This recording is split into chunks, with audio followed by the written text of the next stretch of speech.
안녕하십니까. 김주성의 안식일학교 교과 묵상입니다.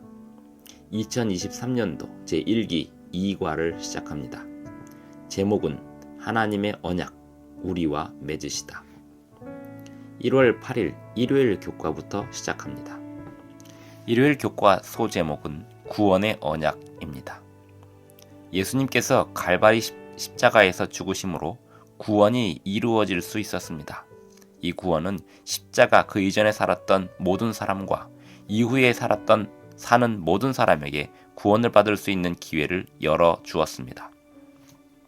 하지만 구원은 무조건적이지는 않습니다. 모든 사람에게 일방적으로 제공되는 것이 아닙니다. 모든 사람이 구원을 얻는다는 신앙을 일컬어 만인구원론이라고 합니다. 예수님은 이런 부분에 대해서 명확하게 말씀하셨습니다. 예수님이 모든 사람을 위해서 돌아가시지만 많은 사람들이 멸망과 영원한 죽음에 이르는 넓은 길로 가게 될 것이라고 말씀하셨습니다. 예수님이 제공해 주시는 구원을 어떻게 받는 것인지를 알아야 합니다. 다음 성경절들을 읽어보겠습니다. 요한일서 5장 13절입니다. 내가 하나님의 아들의 이름을 믿는 너희에게 이것을 쓰는 것은 너희로 하여금 너희에게 영생이 있음을 알게 하려 함이라. 하나님의 아들의 이름을 믿는 자들에게 영생이 있다고 하였습니다. 이어서 마태복음 10장 22절을 봅니다. 또 너희가 내 이름으로 말미암아 모든 사람에게 미움을 받을 것이나 끝까지 견디는 자는 구원을 받으리라. 예수님의 이름을 믿고 영생을 가진 자들은 이 세상에서 미움을 받습니다. 그러나 끝까지 견디는 자는 구원을 받는다고 하였습니다. 요한복음 6장 29절을 봅니다. 예수께서 대답하여 이르시되 하나님께서 보내신 이를 믿는 것이 하나님의 일이니라 하시니, 하나님께서 보내신 예수 그리스도를 우리가 믿는 것이 하나님의 일입니다. 하나님이 우리를 구원하시는 일입니다. 베드로후서 1장 10절과 11절을 봅니다. 그러므로 형제들아 더욱 힘써 너희 부르심과 택하심을 굳게 하라. 너희가 이것을 행한즉 언제든지 실족하지 아니하리라. 이같이 하면 우리 주 곧 구주 예수 그리스도의 영원한 나라에 들어감을 넉넉히 너희에게 주시리라. 이상의 내용을 사도 바울도 이해하고 있었습니다. 구원 언약은 쌍방 간의 언약이지 일방의 언약이 아니라는 것을 이해하고 있었습니다. 바울은 곧 사형 판결을 받아서 죽게 될 것을 알았고 많은 동료들이 자기를 떠나간 것도 알고 있었습니다. 하지만 바울은 그의 사랑하는 복음의 후배 디모데에게 확신 있게 말했습니다. 자기는 자기의 달려갈 길을 끝까지 지켰다고 말했습니다. 디모데후서 4장 6절로 8절입니다. 전제와 같이 내가 벌써 부어지고 나의 떠날 시각이 가까웠도다. 나는 선한 싸움을 싸우고 나의 달려갈 길을 마치고 믿음을 지켰으니 이제 후로는 나를 위하여 의의 면류관이 예비되었으므로 주 곧 의로우신 재판장이 그날에 내게 주실 것이며 내게만 아니라 주의 나타나심을 사모하는 모든 자에게도니라. 바울이 말하기를 나는 선한 싸움을 싸웠다고 했습니다. 나의 달려갈 길을 마쳤다고 했습니다. 내 믿음을 지켰다고도 했습니다. 바울은 이전에 구원은 율법의 행위가 아니라 오직 믿음으로 얻는다는 사실을 분명히 했었습니다. 그리고 지금 바울이 하는 이야기도 자신의 업적이나 하나님 앞에 무언가 잘한 일을 내세우고 있는 게 아닙니다. 의의 면류관이 바울을 기다리고 있는데 그것은 예수님의 의입니다. 바울은 믿음으로 그 자신을 위한 의의 면류관을 기대하고 있고 그의 생애의 마지막까지 그 믿음을 유지하고 있습니다. 구원은 거저 주시는 선물이지만 그것을 받는 사람과 받지 않는 사람의 차이가 있습니다. 구원의 선물을 받는 사람들은 사도 바울의 모본을 이해하게 될 것입니다. 안녕하십니까. 1월 9일 월요일 교과 묵상입니다. 제목은 삼가 듣고. 구약성경 신명기는 모세가 작별인사로 기록한 책입니다. 40년간의 광야 생활 동안 새로 태어난 다음 세대들을 위해서 기록하였습니다. 신명기의 기별은 여리고 동편에 있는 모압 평야에 있을 때 제공되었습니다. 신명기를 일컬어 기억의 책이라 부르는 것은 매우 적절하다고 볼 수 있습니다. 이 책에서 모세는 이스라엘을 향하신 하나님의 신실하심을 다시 언급하고 있습니다. 시내산으로부터 약속의 땅 경계에 있는 가데스 바네아까지의 여정을 이야기합니다. 반역과 40년간의 광야 생활도 이야기합니다. 모세는 10계명을 다시 설명하고 11조를 하나님의 택하신 처소에 드릴 것을 말하고 있습니다. 하지만 신명기에서 우선시되는 초점은 하나님께 순종하고 그분의 복을 받으라는 권면입니다. 모세는 하나님에 대하여 언급하기를 능력의 하나님, 소망의 하나님으로 설명하고 그 백성들을 돌보시는 분으로 이야기합니다. 신명기 28장 1절부터 14절을 읽어보시기를 추천합니다. 하나님의 백성들에게 어떤 복이 약속되어 있는지, 그리고 그 복을 얻으려면 어떻게 해야 하는지 설명되고 있습니다. 신명기 28장 14절을 읽어봅니다. 내가 오늘 너희에게 명령하는 그 말씀을 떠나 좌로나 우로나 치우치지 아니하고 다른 신을 따라 섬기지 아니하면 이와 같으리라. 모세는 하나님이 얼마나 놀라운 분이신지 백성들이 깨닫기를 열망했습니다. 백성들을 위한 놀라운 기적과 복을 가지고 계심을 백성들이 알기를 바랬습니다. 만일 여호와의 말씀을 삼가 듣고 그 명령을 지켜 행한다면 그들의 영원한 운명의 성패가 달라질 것임을 알기를 바랬습니다. 이것은 선택의 자유가 있음을 알리는 얼마나 강력한 기별인지 모릅니다. 이스라엘 백성은 하나님의 택하신 백성이었습니다. 위대한 약속과 복의 수혜자들이 이스라엘 백성들이었습니다. 하지만 그 복과 약속들도 무조건적인 것은 아니었습니다. 그들이 받아들이고 수용하며 따를 필요가 있었습니다. 하나님께서 그들에게 요구하시는 것이 그들이 따르기에 어려울 것이 하나도 없었습니다. 신명기 30장 11절로 14절을 봅니다. 내가 오늘 네게 명령한 이 명령은 내가 어려운 것도 아니요 먼 것도 아니라 하늘에 있는 것이 아니니 내가 이르기를 누가 우리를 위하여 하늘에 올라가 그의 명령을 우리에게로 가지고 와서 우리에게 들려 행하게 하랴 할 것이 아니요 이것이 바다 밖에 있는 것이 아니니 내가 이르기를 누가 우리를 위하여 바다를 건너가서 그의 명령을 우리에게로 가지고 와서 우리에게 들려 행하게 하랴 할 것도 아니라 오직 그 말씀이 내게 매우 가까워서 내 입에 있으며 내 마음에 있은즉 내가 이를 행할 수 있느니라.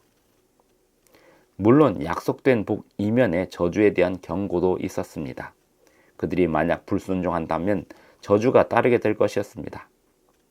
그리고 이것은 그들의 죄와 반역이 일으킬 자연스러운 결과들이 될 것이었습니다.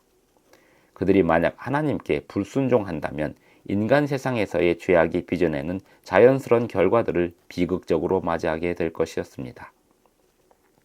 그것은 하나님께서 만드시는 결과들이 아닙니다.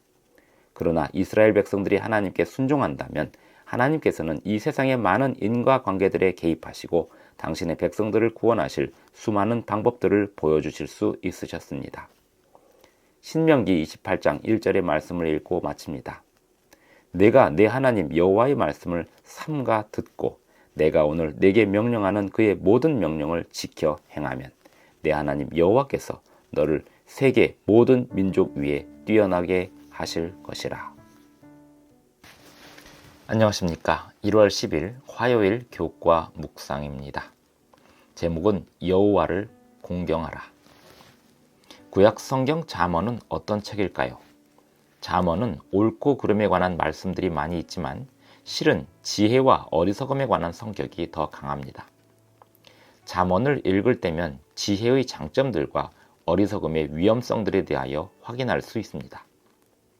잠언 3장 1절로 10절을 읽어보기를 추천합니다. 그 안에 얼마나 놀라운 약속들이 있는지 확인해 보시기 바랍니다.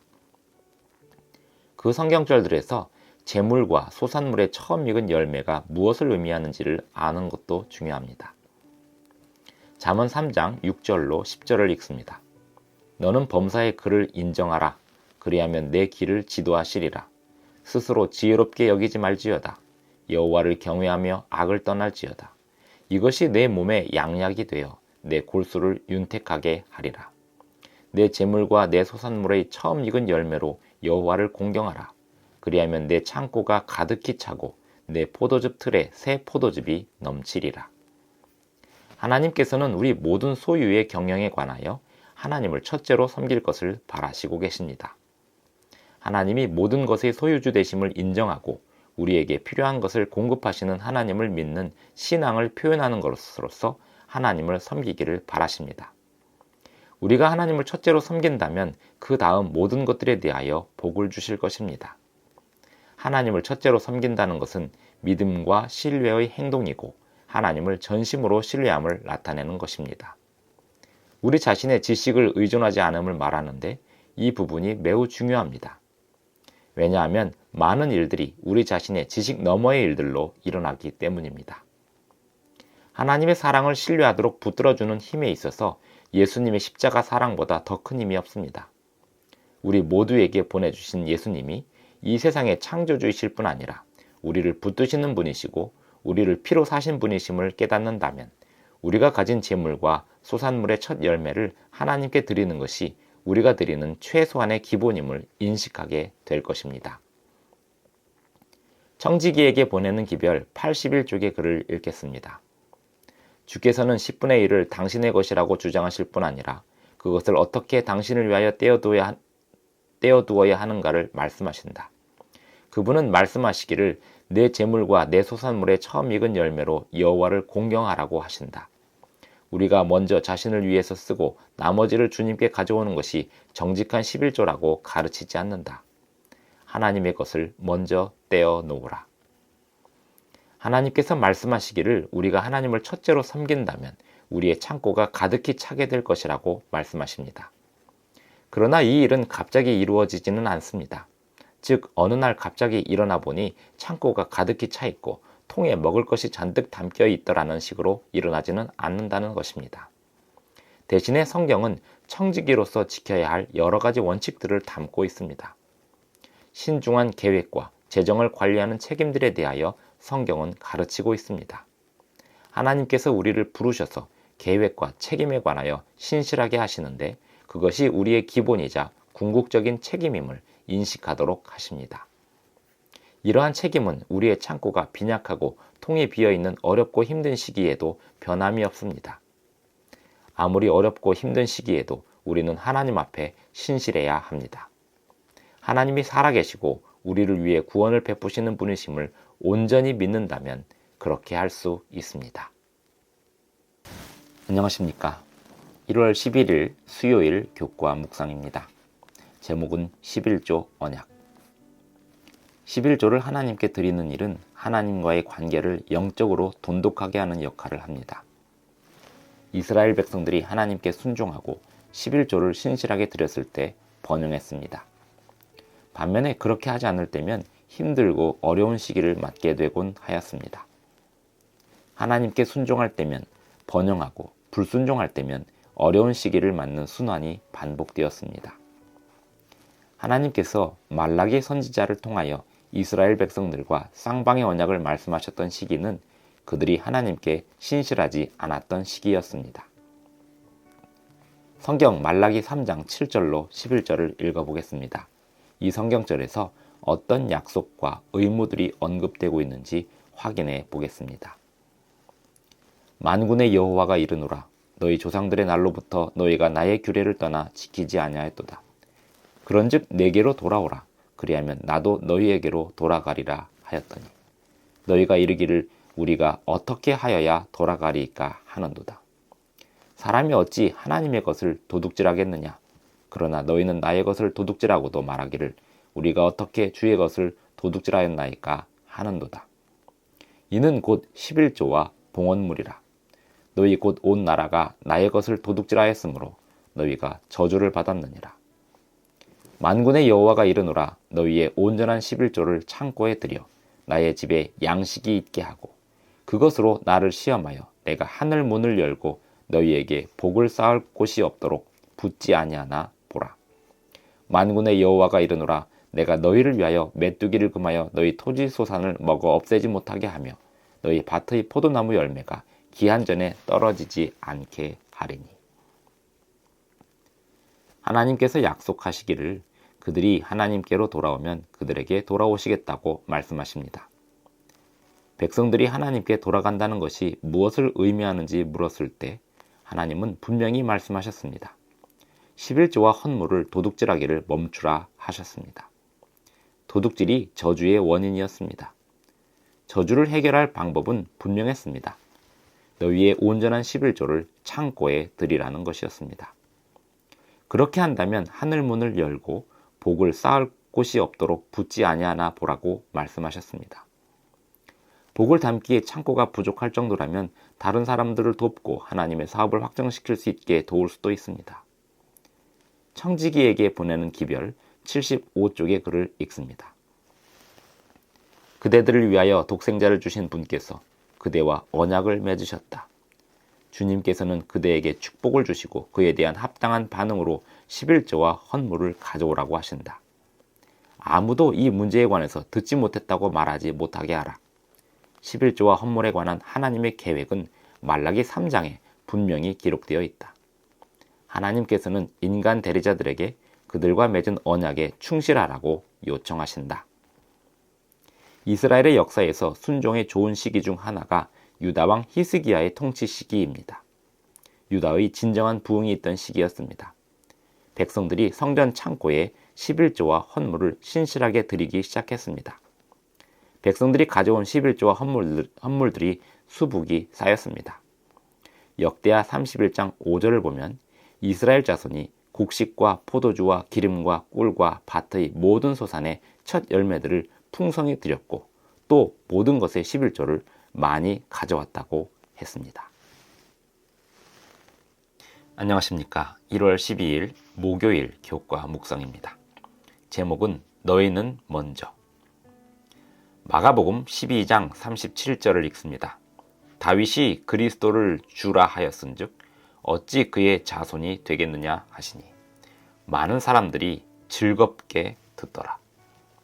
이 말씀을 보면 예수님의 말씀을 많은 사람들이 즐겁게 들었습니다. 예수님의 말씀을 듣는 대다수의 군중들은 평범한 사람들이었습니다. 그 평범한 사람들이 예수님의 산상 설교를 들었고 예수님의 기적을 통해 먹을 것을 받아 먹었습니다. 예수님께서 그 평범한 사람들에게 이런 내용을 말씀하셨습니다. 나는 그대들의 가족들을 부양하는 염려를 잘 알고 있다.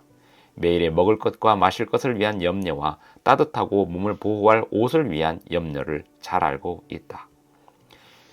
그러나 내가 너희에게 다음과 같이 제안한다. 이런 내용의 말씀이 마태복음 6장 25절로 33절에 기록되어 있습니다. 이 성경절 안에 어떤 약속들이 들어있는지 그리고 주님의 약속들을 복으로 누리려면 어떻게 해야 하는지 알 수 있습니다. 마태복음 6장 31절로 33절을 읽습니다. 그러므로 염려하여 이르기를 무엇을 먹을까, 무엇을 마실까, 무엇을 입을까 하지 말라. 이는 다 이방인들이 구하는 것이라. 너희 하늘 아버지께서 이 모든 것이 너희에게 있어야 할 줄을 아시느니라. 그런즉 너희는 먼저 그의 나라와 그의 의를 구하라. 그리하면 이 모든 것을 너희에게 더하시리라. 그러므로 내일 일을 위하여 염려하지 말라. 내일 일은 내일이 염려할 것이요 한날의 괴로움은 그날로 족하니라. 하나님의 많은 언약들이 쌍방간의 언약적 특징이 있습니다. 복을 누리기 위해서는 우리가 감당해야 할 몫이 있습니다. 이사야 26장 3절을 읽어봅니다. 주께서 심지가 견고한 자를 평강하고 평강하도록 지키시리니 이는 그가 주를 신뢰함이니이다. 주님을 신뢰하는 자들은 심지가 견고한 자들입니다. 요한일서 1장 9절도 보겠습니다. 만일 우리가 우리 죄를 자백하면 그는 미쁘시고 의로우사 우리 죄를 사하시며 우리를 모든 불의에서 깨끗하게 하실 것이요. 말씀 그대로입니다. 우리의 몫은 주님께 죄를 자백하는 것입니다.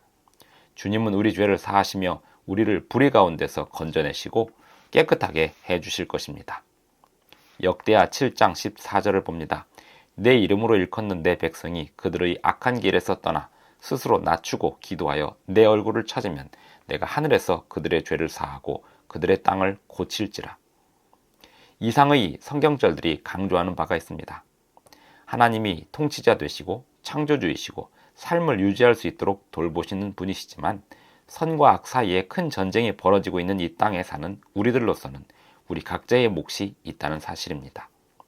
자유의지의 거룩한 선물을 사용하고 자유롭게 선택함으로 우리는 성령의 지도를 따르기로 선택해야 합니다. 하나님께 순종하기로 선택하고 순종해야 합니다. 하나님께서 우리에게 복을 주시고 생명을 주시지만 우리는 저주를 택할 수도 있고 죽음을 선택할 자유도 있습니다. 하나님께서 이렇게 말씀하시는 것이 놀랄 일이 아닌 이유입니다. 신명기 30장 19절입니다. 너와 네 자손이 살기 위하여 생명을 택하라. 살기 위하여 생명을 택하라는 부르심에 응답하시기 바랍니다.